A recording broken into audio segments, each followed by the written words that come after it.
지난 3일에 국민의힘은 김문수 후보를 대선 후보로 최종 선출했습니다. 김문수 후보와 무소속 한덕수 대선 예비 후보의 단일화 추진 기구도 설치됐는데요. 더불어민주당의 이재명 후보는 경기도와 충남에 이어 호남과 영남에 이르는 경청 투어 광폭 행보를 진행하고 있습니다. 오늘은 조갑재 대표님과 함께 정치권의 대선과 관련된 이슈 짚어보겠습니다. 대표님 스튜디오에 나와 계시는데요. 어서 오십시오. 안녕하세요.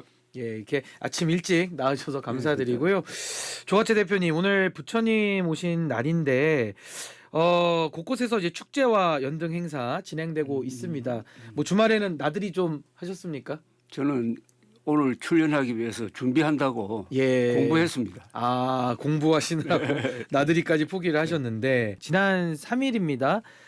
국민의힘의 대선 후보 결선 투표를 거쳐서 김문수 후보가 선출이 됐습니다. 전당대회에서 득표율이 56.53%, 한동훈 후보가 43.47%를 기록해서 약 13% 차이로 최종 후보가 됐는데, 일단 국민의힘의 경선을 좀 총평하신다면 우리 대표님 어떻게 보십니까? 김문수 후보가 수락 연설을 했는데요. 예. 그 수락 연설에 많은 것이 들어있다고 생각합니다. 저는 김문수 후보와는 참 오랫동안 이 교유한 관계인데, 그런 김문수 후보가 평소에 하지 않던 이야기를 그 수락 연설에서 예. 하더라고요. 어떤 이야기입니까? 저는 윤석열의 영향력이 너무나 크게 미치고 있다는 생각이 들었어요. 그 연설문을 들어보면은 비상계엄과 부정선거 음모론에 대해서 한마디도 반성, 사과, 교정이 없습니다. 예. 오히려 부정선거 음모론의 입장에서 사전투표를 폐지하겠다고 그랬어요. 그 사전투표는 누가 만들었냐 하면은 박근혜 정부 때 만든 세계에서 아주 모범적인 투표 제도입니다. 그걸 예. 폐지하겠다고 하는 것은 부정선거 음모론을 믿는다는 것이고, 또 국회가 대통령을 끌어냈다는 표현을 썼어요. 반대 아닙니까?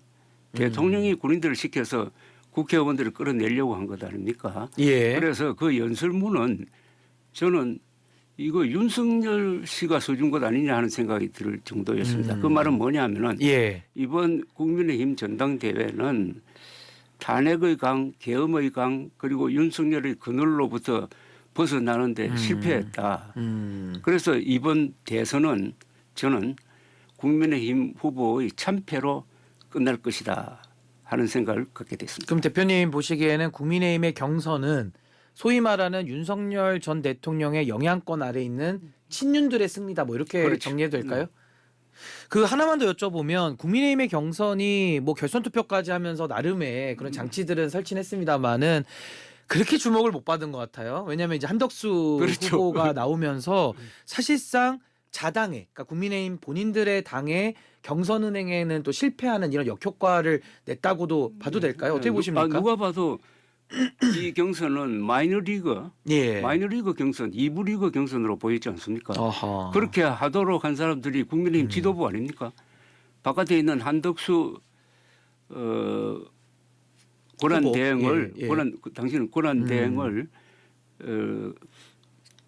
강권하다시피 했다고 저는 생각을 하는데, 예. 출마하도록 만들므로써 대선을 관리해야 할 사람이 심판이 그냥 바로 경기장으로 뛰어 들어가서 플레이어가 되는 예. 그런 모습을 보이면서, 저는 어떤 정치 윤리, 어떤 계산으로도 설명이 안 되는 아주 기괴한 지금 단일화가 이루어지고 있다고 보고, 이것은 국민의힘 당원과 예. 국민들에 대한 이 모독입니다. 아니, 전당대회 할 때 여러 번 우리의 대통령 후보라고 했어요. 우리의 예. 마치 최종 후보라고 했습니다. 그래놓고 최종 후보가 아니고 예비 후보다. 그러니까 한덕수 전 권한대행하고 어떤 방식으로든지 단일을 하겠다는데, 그 방식이 나는 국민들이 납득할 수 없는 예. 야합적인 밀담 형식의 이런 식으로 될 가능성도 배제할 수 없다고 생각합니다. 아니 그렇다면 한동훈 후보가 패배를 했는데 그 차이도 한 13%니까 그게 뭐 적은 숫자는 아닙니다. 그럼 한동훈 후보는 그래도 민심에 가까운 이야기들을 많이 꺼냈음에도 불구하고 패배를 한 그 이유는 좀 뭐라고 보십니까? 그것은 지금 국민의힘 당원들과 예. 국민의힘 지지층이 이 세상 돌아가는 것하고 다른 생각을 갖고 있다는 예. 거죠. 세상 돌아간다는 것은 지난 4월 4일 헌법재판소의 결정문, 그 결정문이 어떤 사실관계를 명백하게 했지 않습니까? 예. 즉 계엄은 헌법 위반이다. 부정선거 없었다. 그것하고 다른 생각을 하고 있으니까 세상 돌아가는 것, 역사가 발전하는 방향과 다른 생각을 하고 있는 사람들이 지금 국민의 힘을 장악하고 있고 그것은 간단하게 말하면 윤석열 세력권에 아직도 있다. 그러면 윤석열의 그림자, 윤석열을 업고 부정선거 음모론을 안고 선거판에 나와서 당선될 수 있느냐? 예. 있습니까 그게? 그러면 김문수 후보의 경쟁력이 낮다라는 것은 아무래도 경선 내내 한덕수 차출론이 나왔던 걸로 좀 설명이 가능할 것 같고요. 그렇다면은 지금 대표님 보시기에는 소위 말한 이 보수 진영 여기서 그러면 누가 좀 이렇게 국민들의 민심을 받아 안아야 된다 뭐 이렇게 보십니까? 이번 선거를 예. 대결해가지고 보수는 결정적으로 분열될 겁니다. 그러니까 분열이 상수다. 분열될 겁니다. 예. 국민의 한덕수가 되든 김문수가 되든 그런 후보는 예. 윤석열 측의 인사로 보고 그 말은 헌법과 사실을 부정하는 세력이니까 이것은 예. 보수적 가치에 맞지 않다. 다른 선택을 할 거예요. 예. 그런데 다른 선택은 아마 기권을 하든지 뭐 투표장 안 갈 수도 있고요. 아마 이준석 개혁신당 후보 쪽으로 많이 갈 것 같아요. 아 개혁신당이 예. 반사이익을 받는다. 어떻게 보면은 이준석의 시간이 예. 시작된 것 아니냐는 생각이 듭니다. 아 그렇게 보시는군요. 아니 그럼 이준석 후보 얘기를 하셨으니까 조금 더 한번 여쭤보면 이준석 후보가 젊은 후보인데 지금 메시지 나오는 거 보면은 이재명 후보 뭐 법정 구속될지 모른다. 뭐 굉장히 반명 그 메시지를 맞아요. 너무 많이 내고 있는데 네. 그 부분에 더해서 사실 비호감이 가장 높단 말입니다. 그렇죠. 그러니까 이런 부분들이 단기간에 극복이 될 수 있다고 보십니까? 저는 이준석 후보가 예. 이번에 당선되지는 않을 거라고 봐요. 예, 당선 그러나 어렵지만 예. 3자 대결로 갈 때 10% 이상 득표할 가능성이 있다고 봅니다. 예, 한 10% 정도. 10%. 예. 그러면은 확실한 자기 포지션을 확보하는 것이고 예. 그걸 근거로 해가지고 지금 예상되는 국힘당의 참패, 예. 참패 이후에 저는 국민의힘이 분당되든지 아니면 대혼란에 빠지든지 예. 아니면은 반사적으로 한동훈 전 대표가 다시 컴백하든지 예. 하는 일대 혼란이 빚어지면서 개혁신당과 연계돼 가지고 대한민국의 보수가 재편될 거라고 봅니다. 뭔가 뭐 나름의 보수판의 정계 개편을 예상을 특히 하시는군요. 국민의힘은 수도권과 경상도가 나는 분리돼야 된다고 봅니다. 예. 그러니까 분리될 가능성이 높다. 분리돼야 된다고 봐요. 당위론과 안 그러면은 예. 이 경상도 토호당 비슷하게 이렇게 돼 가지고 예. 이게 전국적인 대중정당으로서의 자격이 없는 거죠. 지금도 예. 마찬가지지만. 알겠습니다. 지금 우리 유튜브로 시청해 주시는 우리 보리보리님께서 오늘은 부처님 오신 날입니다. 신인교회 아침 저널 응원합니다라고 하면서 이렇게 후원을 보내주셨습니다. 보리보리님 감사드리고요. 자 그러면 이제 국민의힘과 지금 김문수 후보는 단일화 추진기구까지 만들었는데 이 단일화 가능성은 좀 어떻게 내다보십니까? 가능하리라고 보십니까? 단일화는 이루어지지 않겠습니까? 아 이루어질 것이다. 안 이루어지면은 예. 양쪽이 치명타를 입는 거죠. 다만 그 방식에 국민들이 박수를 칠 거냐 아니면 침을 뱉을 거냐가 예. 문제죠. 그런데 이 단일화는 계산적으로는 안 맞아요. 그러니까 단일화는 지지 기반이 다른 사람들끼리 해야 효과가 있는 것 아닙니까? 그 과거로 치면 DJP 연합 같은 걸 말씀하시는 그러고 거죠. 정몽준 예. 노무현. 근데 한덕수 지지층이나 김문수 지지층이나 거의 겹쳐져 있지 않습니까? 예. 그래서 저는 그래서 기괴한 단일화라고 그러는데 이 단일화의 목적이 예. 대선 승리가 아니라고 봅니다. 그것은 당권을 잡기 위한 예. 어떤 국민들이 도저히 납득할 수 없는 야합 수준으로 전락할 때 단일화의 효과는 예. 별로 없을 것이다. 그러니까 국민들에게 이렇게 봅니다. 감동을 주는 단일화는 좀 어려울 것이지만 이미 그건 지났죠. 예, 근데 할 단일- 것으로는 단일화 본다 이런 예, 말씀이신 거죠. 예, 신인교회 아침저널 일부 조갑재 대표님과 이야기를 나누고 있습니다. 자, 오늘 부처님 오신 날을 맞아서 더불어민주당의 이재명 후보는 조계사를 찾아 봉축 법요식에 참석할 예정이고요. 또 배우자 김혜경 씨는 이제 경기 양주에 청년사를 찾는다고 합니다.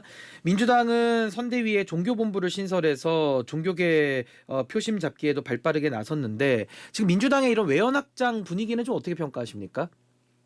근데 이재명 후보는 개신교 신도죠.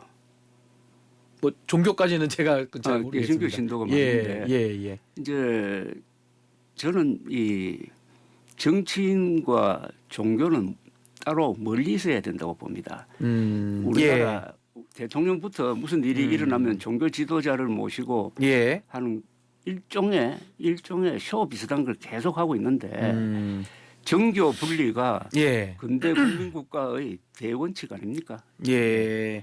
그래서 지나친 그러니까 종교의 정치와 정치의 종교와 사법의 정치와 정치의 사법화는 다 지양되어야 할 예. 것이라고 봅니다. 뭐 이재명 후보의 뭐 종교는 밝혀져 있지는 않기 때문에 그 부분은 제가 정정을 하고 정교분리의 원칙은 헌법에 나와 있으니까 네. 동의하는 원칙으로 정리를 좀 하겠습니다. 조갑재 대표께서는 이재명 후보와도 한번 만나신 적이 있다고 예. 들었는데 좀 솔직한 대화 좀 나눠 보셨습니까? 어떤 분으로 좀 느껴지셨습니까? 뭐 다 텔레비전 보면 다 알듯이 상당히 그 쾌활하고 낙천적이고 그런 인상을 제가 재확인을 했습니다. 어허, 좀 근데 그런- 낙천적이다.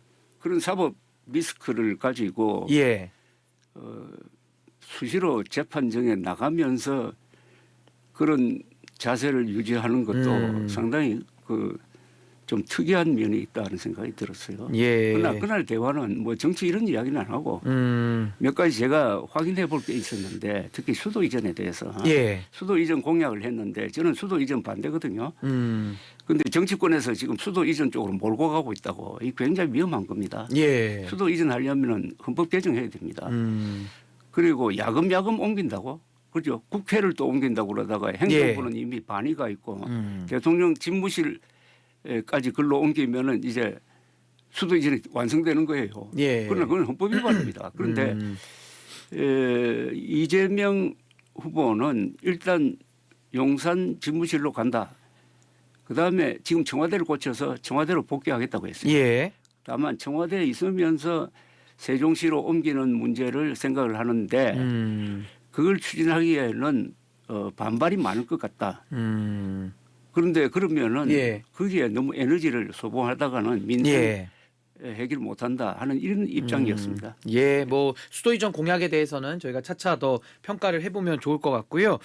우선은 이재명 후보에 대한 대법원의 상고심 공직선거법 사안입니다. 예, 공직선거법 사안의 유죄 취지의 파기환송이 나왔는데 우선은 대법원의 그 유죄 취지 파기환송에 대해서 우리 대표님은 그 판결을 어떻게 평가하십니까? 거기에 대해서는 뭐 여러 전문가들이 예. 또 저 법률가들이 이미 다 이야기를 했는데 뭐 절차적인 문제 예, 다 지적을 저는, 하고 있죠. 다른 관점에서 좀 말씀을 드리고 싶은데 이게 대법원이 이 문제를 깔끔하게 정리함으로써 신속하게 어떤 논란을 끝내겠다는 걸로 해가지고 이렇게 서둔 거 아닙니까?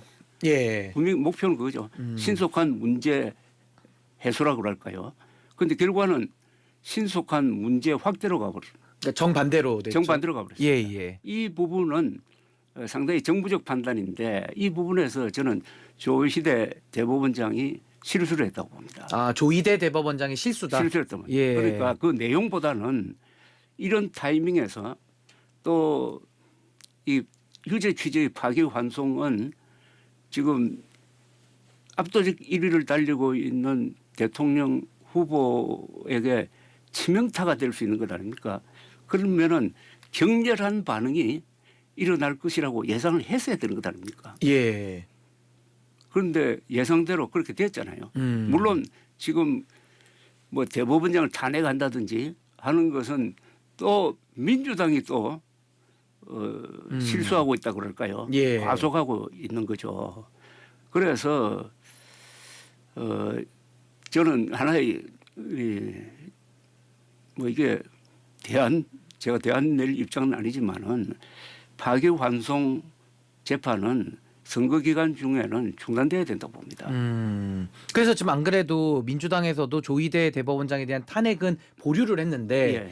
15일로 예정된 지금 고등법원의 파기환송심이 중요하지 않겠습니까? 예, 예. 선거 운동 기간에 해당이 되고 그렇죠. 예. 이재명 대표 후보의 선거 운동에 대한 권리도 있지만은 또 국민들의 선택권까지 그렇죠. 연루돼 있단 말입니다. 근데 여기에 대해서 만약에 서울 고등법원이 대법원의 뜻에 따라서 빠르게 결정을 내리고 상고심으로 다시 또 재상고심으로 넘긴다면 그때는 대안을 어떻게 가져가야 된다고 보십니까? 물론 가정을 전제로 지금 뭐 예, 여러 하는 상식으로 겁니다만은. 생각하면은 6월 3일 이전에 확정 판결이 나올 수는 없지 않습니까?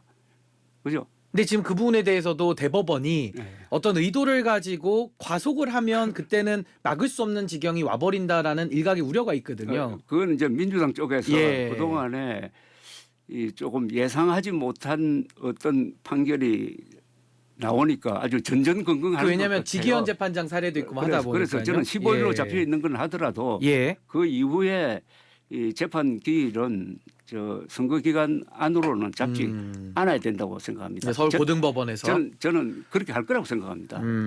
예. 그러니까 서울 고법에서 지금 판단 5월 15일에 기일을 연기해서 결국에는 선거 운동 기간에 그 선거 개입을 중단할 것이냐 아니면 더 진도를 나가서 더 큰 파국으로 갈 것이냐 요건 한번 좀 지켜봐야 되겠습니다. 그런데 이 부분에 있어서 예. 우리 유권자의 투표 행위와 저는 관계가 있다고 봐요. 네. 그러니까 지금 이 파기환송이란 이 재판의 의미는 일단 유죄라는 것 아닙니까, 그죠? 유죄 취지로. 유죄 예. 취지니까 유죄는 뭐 확정된 겁니다, 그죠? 예, 예. 그다음 남은 게 형량 부분이에요. 예. 그리고 여기에 영향을 미칠 게 이번 선거 결과라고 생각합니다.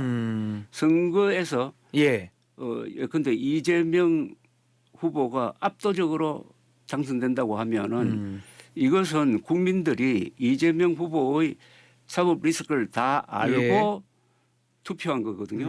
그러니까 이것은 약 3천만 명 이상이 아마 투표할 걸로 보는데 3천만 명 이상의 유권자의 주권적 결단입니다. 주권적 결단이다. 주권적 결단이니까 이게 예. 아마 판결에도 영향을 미칠 것이고 그다음에 나중에 헌법제 84조를 어떻게 해석하느냐 대통령에 당선된 이후에 재판을 계속하느냐 마느냐에도 영향을 미칠 것이라고 생각을 하고 예. 이 주권자의 어떤 최고위 수준의 정치적 결단은 어떤 식으로든지 존중되어야 한다고. 아니 그러면 대표님 짧게만 대법원은 그럼 왜 그렇게 과속을 한 걸까요? 의도는 뭘까요? 저는 완전한 추측입니다. 예, 추측으로. 예, 짧게. 헌법재판소가 지난 4월 4일 아주 예. 깔끔하게